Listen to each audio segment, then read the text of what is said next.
Somali security forces have neutralised all those who attacked a hotel near the president's office in the capital, Mogadishu, national television said on Friday.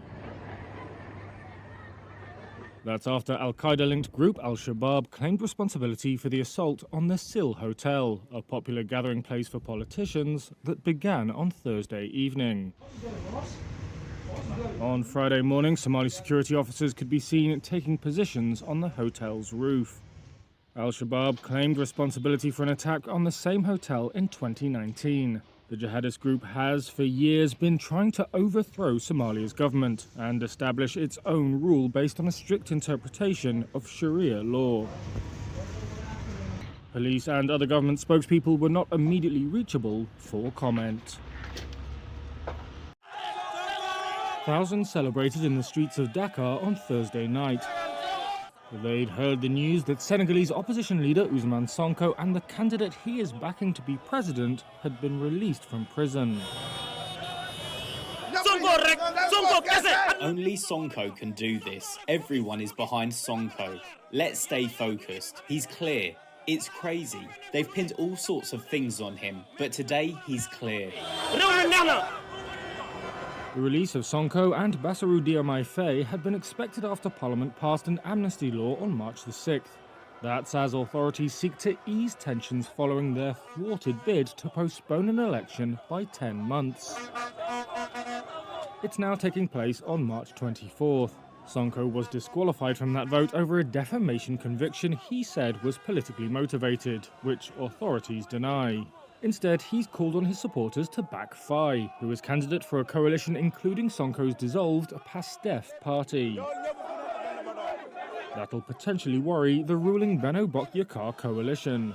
Sonko enjoys widespread support, particularly among young people frustrated with economic hardships and a lack of jobs. There are no public election opinion polls in Senegal, but Faye is seen as a strong contender. That's in a field of 19 candidates vying to succeed President Macky Sall, who is stepping down after 2 terms. South Africans are heading to the polls on May 29th to elect a new National Assembly. And South Africa's ruling party, the African National Congress, is betting on retaining its parliamentary majority. Nombula Mokonyane is the ANC's Deputy Secretary General. We will not go to war having accepted defeat. We've never done it. We won't do it. We're going to war to win. But economic stagnation, unemployment and corruption scandals have tarnished the party's reputation in the past decade. Surveys show that the party is likely to lose its parliamentary majority for the first time since Nelson Mandela led it to power at the fall of apartheid 30 years ago.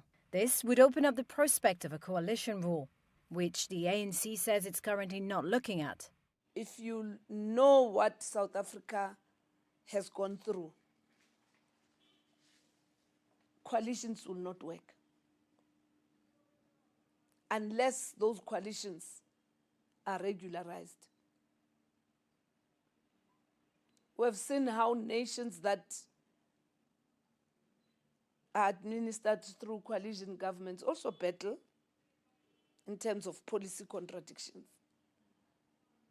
And therefore, out of those lessons, our immediate bet is to win elections. Mokonyane added that the party was aware that the stakes were high because, quote, not everybody is comfortable with us in power, she said. Analysts say the ANC losing its majority might jolt the party to do better on service delivery, expand the economy, and address other issues like crime and corruption. But coalitions could also end up being fractious and impeding already poor service delivery. 30 years after the end of white minority rule, more than 30% of South Africans are unemployed. The murder rate is rising, and income inequality is among the highest in the world.